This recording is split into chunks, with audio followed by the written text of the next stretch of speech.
জোনে খুনা জোনালী মায়াৰে সৰু সৰু গাৰে মনে মনে গৈ তোমাৰ মুখতে ৰব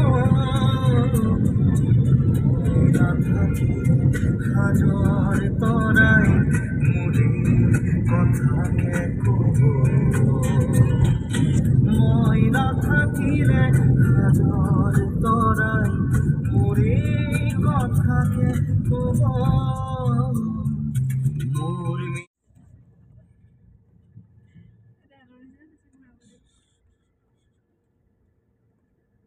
হয় দিয়ক হয়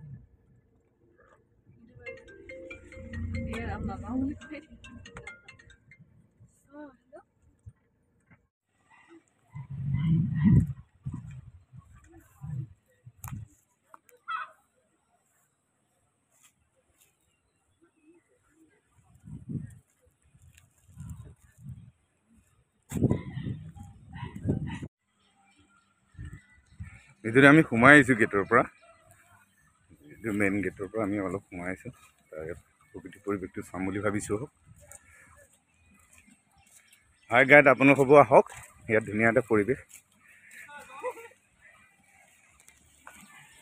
ইয়াত আহি কেনেকুৱা লাগিছে আপোনাৰ অনুভৱ একদম পুৰা ভালে আছে জেগাটোৰ নাম কি আছে নামটো এইটো চিলনী হয় চিলনী হয় ভাল লাগিছে নে কি কি ক'লে অনুভৱ আপোনাৰ এইটো ভালে আৰু নামটো চিলনী হয় গা পা ধুলে নে আপুনি এতিয়া আহিছে নেকি হয় হয় থেংক ইউ আপুনি ইউটিউবাৰ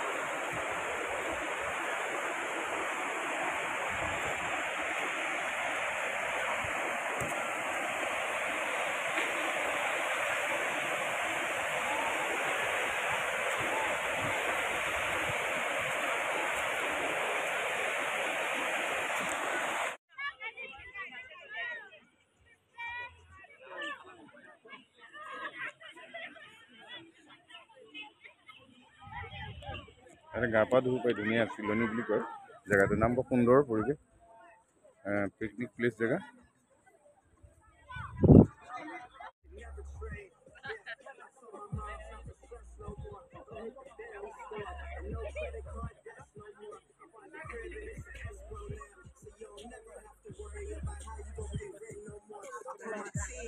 ইয়াতে গা পা ধুব পাৰে ধুনীয়াকৈ ৱাশ্বিং কৰিব পাৰে বৰ সুন্দৰ পৰিৱেশ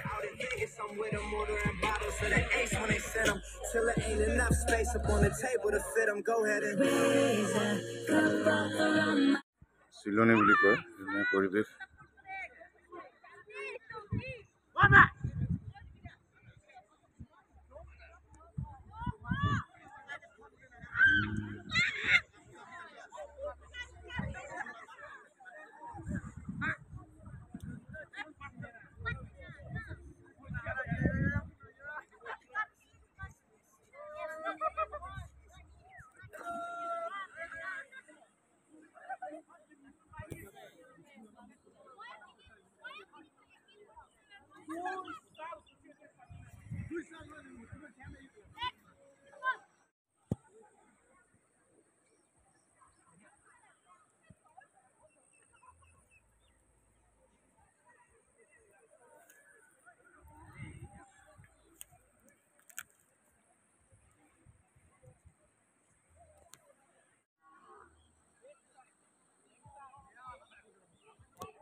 মধু এই কাৰ্বি প্ৰকৃতি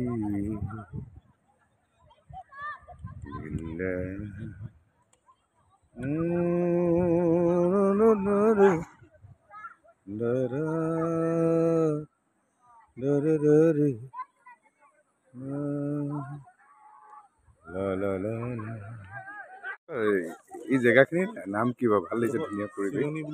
চিলনী কাৰ্বি আংলং জিলাৰ নহয়?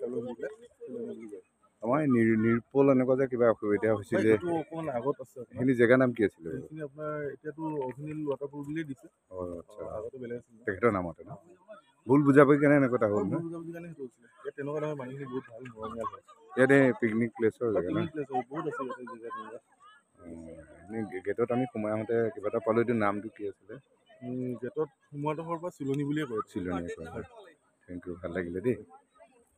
হাই গাইড, ইয়াতে ভাল লাগিছে। আহক আপোনালোকে, ইয়াতে ধুনীয়া এটা পৰিৱেশ, ইয়াতে পিকনিকখিনি খাব পাৰিব। আমাৰ এই মইনাহঁতো এনেকৈ খানা বনাই আছে। ধুনীয়া পৰিৱেশ।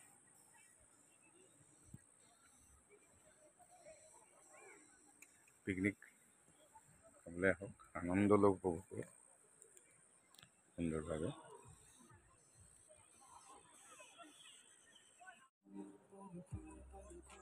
সুন্দৰ এটা পৰিৱেশ, ইয়াতে সকলোৱে ইয়াতে গা পা ধুই গৰমত সুন্দৰ।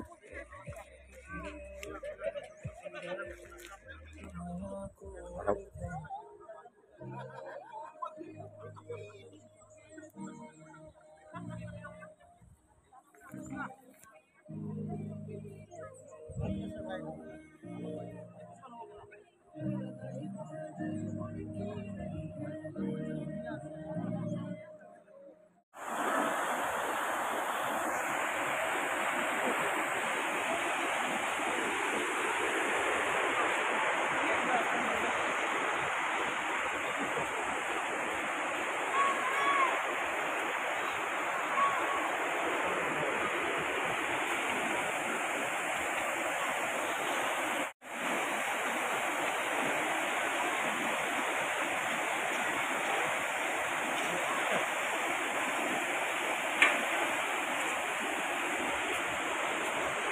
মইনা, কেনেকুৱা লাগিছে ইয়াত আহি? তোমাক কেনেকুৱা লাগিছে?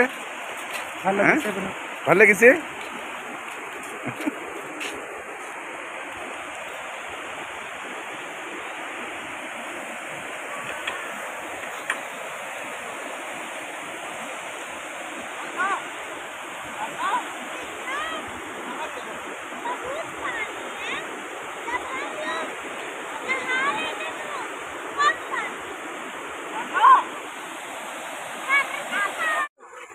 সেয়া অন্তিম সময়ত আমি চিলনীৰ পৰা ওলাইছোঁ।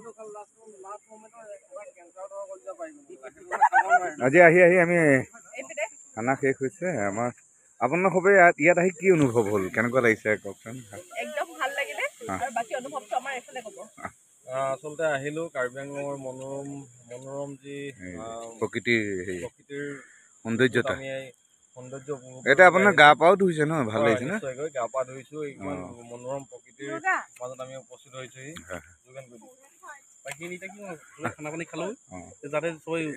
আমাৰ এই মাজতে আজি বহু বছৰ আগতে আমাৰ নীলোৎপন্ন আৰু অভিজিতৰ এটা এক্সিডেণ্ট হৈছিল। এই পৰিৱেশ চাই পেলাই ইয়াত নহয়, আগত গুচি গৈছে। তথাপিও আমি পৰিৱেশটো ইয়াতো অনুভৱ কৰিছিল তেওঁসকলে। তাৰ পাছতহে তেওঁলোকে তাত গৈছিলে। এনেই আগতে আহিছিলে, আকৌ তাত গৈছে চাগে এনেকুৱা। এখন হাতেৰে তালি কেতিয়াও নবজে, হয়নে নহয়? মানে আমি কাৰ্বি আংলঙত যিহেতু জন্মৰ পৰা থকা, আমি কেতিয়াও নকওঁ যে মানে ইয়াত তেনেকুৱা এটা ঘটনা হৈ গৈছে আৰু মানে আমাৰ কাৰ্বি আংলঙৰ মানুহৰ গাত দুখ হৈছে, কেতিয়াও নকওঁ। তথাপিও ভাল লাগিছে আৰু এই পৰিৱেশটো চাই আজি গা পা ধুইছে। কিন্তু আপুনি সোধাৰ কাৰণে ক'লো যে মানে ইয়াত তেনেকুৱা ঘটনা আমি এক্সপেক্ট নকৰো। বেলেগে সেই জেগাত হৈছিলে। Thank you. এই কথাটো আপোনালোক সবে ক'লে, অসমবাসীয়ে নাজানে, ভাল পালে বুজি পালে। এখন এখন বেকৱাৰ্ড জেগা আছিলে, তেওঁলোকে তথাপি হৈ গ'লে এক্সিডেণ্ট এটা হৈ যায়, হৈ যোৱাটো কৰিলে। তথাপি ভাল লাগিলে যে আপোনালোকৰ ন গা পা ধুলে নহয়। প্ৰকৃতি পৰিৱেশ কেনেকুৱা অনুভৱ কৰিলে? Thank you, thank you, thank you, thank you. হয় গাইড, ধুনীয়া লাগিছে।